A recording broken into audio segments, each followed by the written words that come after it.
Affordable housing in Peterborough, opportunities for first-time buyers. Let me tell you something real. When I first explored Peterborough as a viable spot for first-time buyers, I wasn't expecting much.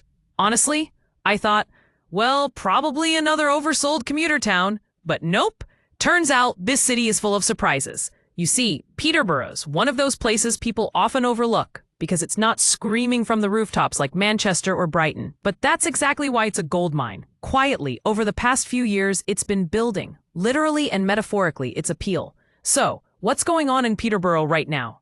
Average property prices here hover around the £230,000 to £250,000 mark.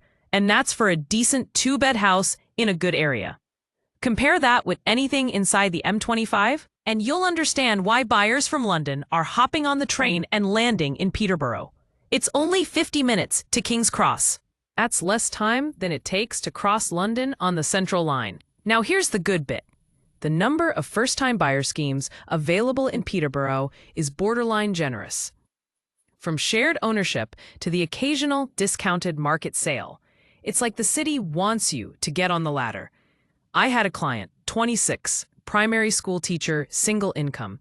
She nearly cried when she found a two-bed new build for £195,000, under shared ownership in Hampton Vale. Her rent was £1,100 in North London, and her mortgage ended up at £620 a month.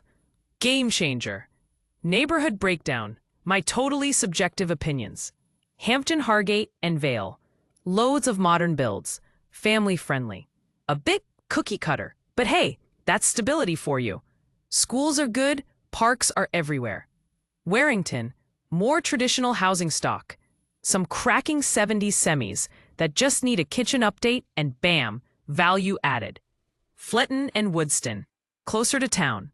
Great if you're into rentas. I once viewed a 3-bed Victorian terrace there going for under £180,000. Needed some TLC, but had bones. Gunthorpe, good mix of affordability and green space.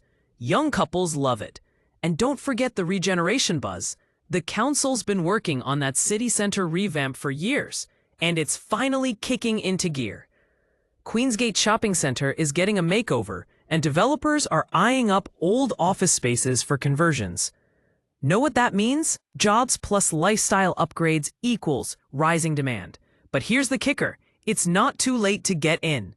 Tips if you're buying here. I've learned the hard way. Be fast, but not frantic. Good homes here go quick, but don't get seduced by shiny countertops. Check those EPC ratings. Older homes can bleed energy bills. Talk to local brokers. Seriously, I've seen buyers get 0.3% better rates just by avoiding national chains. Check your commute plans. Train for fab when they work. Don't buy 3 miles from the station if you hate buses. Scout on weekdays. Sunday viewings lie. That cute cul-de-sac might be a nightmare on Monday at 8 a.m. And here's a quirky bit.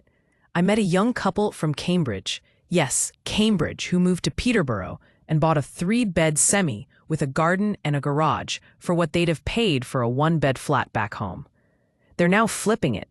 Fully rewired, extended into the loft, and boom, asking $305,000. Smart move.